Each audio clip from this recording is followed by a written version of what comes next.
Hey everyone, it's Alison Heikkila. Thank you so much for joining me. Today it's time for my latest video for Imagine, and we're going to be doing a blackout technique, and it's done with embossing folders, which are all the rage right now. So I've got this beautiful Nature's Botanical Wreath from Spellbinders. It's just stunning, and all these colors of Memento inks and some sponge daubers. We don't need to use all of these inks. I just grabbed a bunch of colors that I wanted, and then I figured I'd play it by ear later.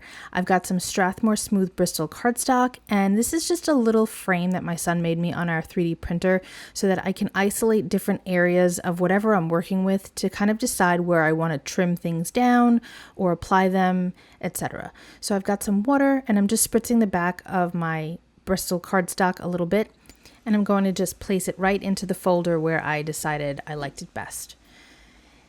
So now I'm going to run this through my die cut machine, and I've got it all set up to accept the embossing folder. Each machine is a little bit different, so follow the guides on your particular die cut machine. And we're going to use the back for this. Now, if you've seen a blackout technique, you know that it's done on the back of the embossed area. It's a really cool effect that you get. The front, of course, is beautiful, and there are a ton of techniques that you can do with it. But for this particular technique, you use the back, which is really cool. Okay, so I've got my sponge dauber, and I've got Cantaloupe Memento ink, and I'm just working with the centers of those kind of rounded flowers. I'm not sure what flowers these are, but they're beautiful. I really like them. I like all of the flowers on here. And now I'm going to move to Pistachio, and we're going to start to do the foliage. I'm going to cover all the foliage with the Pistachio, and then we're going to go in with a second green color and kind of add that to just deepen the tips a little bit.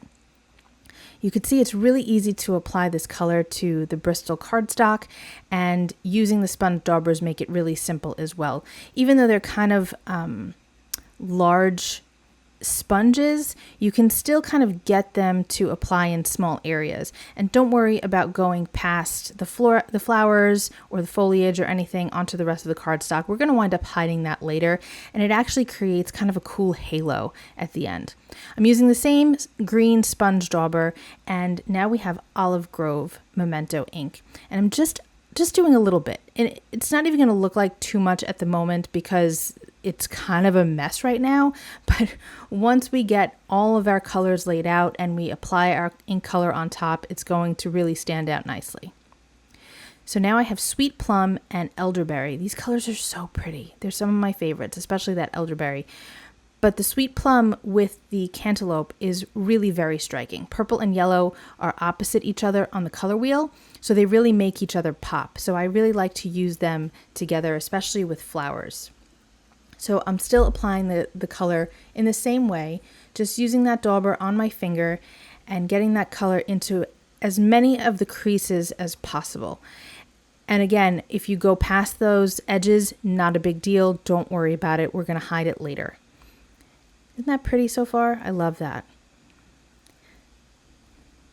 So now we've got all of that Sweet Plum on there, and I'm going to just add a little bit of the Elderberry. I really didn't need to do this part. I think that the Sweet Plum was good enough, but I pulled out the Elderberry and I wanted to use it. So I added it here and there, just in a few spots, just to kind of add a little bit more depth to some of these petals here. And you can see how nice that looks. I love that. So now we're going to go to Rhubarb Stalk. This is another favorite color of mine. And I'm going to apply it to the other flowers that are here. Just all of them, completely across them.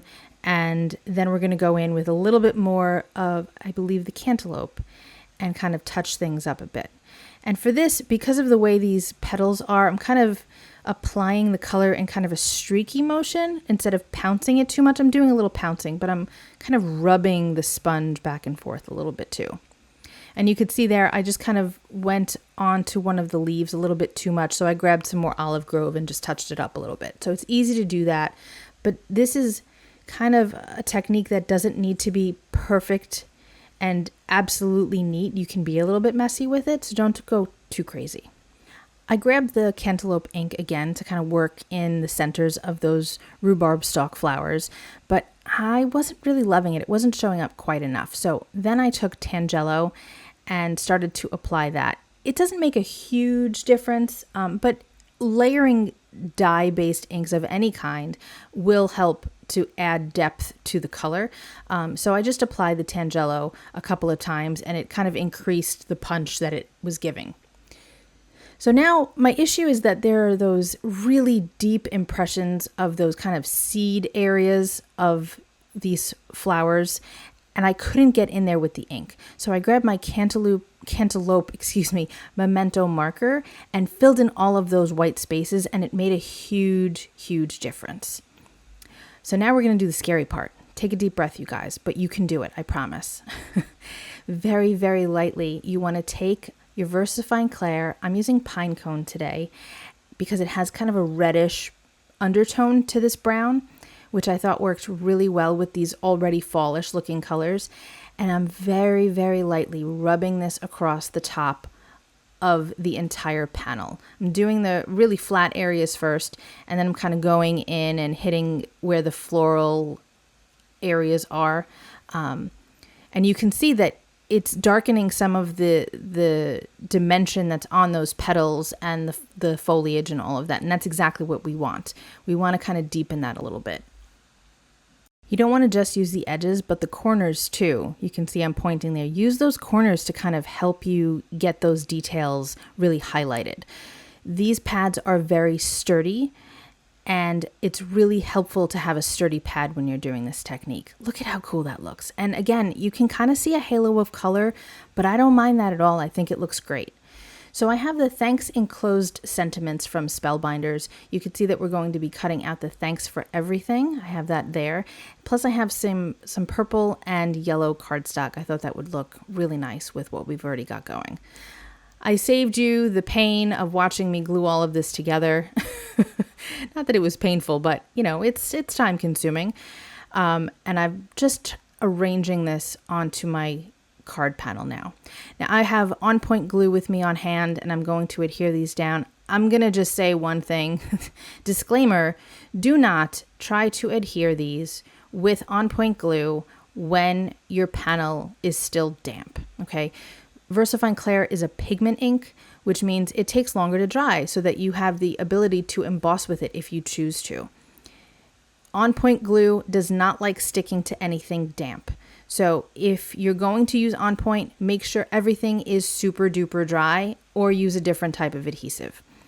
I did wind up having to dry my panel before it really stuck, just as an FYI.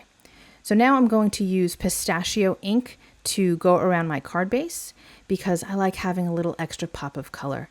And here is our finished card, and I love it. Look at the dimension. Even though it's recessed dimension, it's still super tactile and beautiful, and I'm totally crazy about it. I love the colors, I love the folder, I love everything, and it worked out really well with all of these inks. So I hope you enjoyed my card today. If you did, let me know in the comments below. I'd love to hear from you. Thanks so much for hanging out with me. Be well, stay safe, peace out.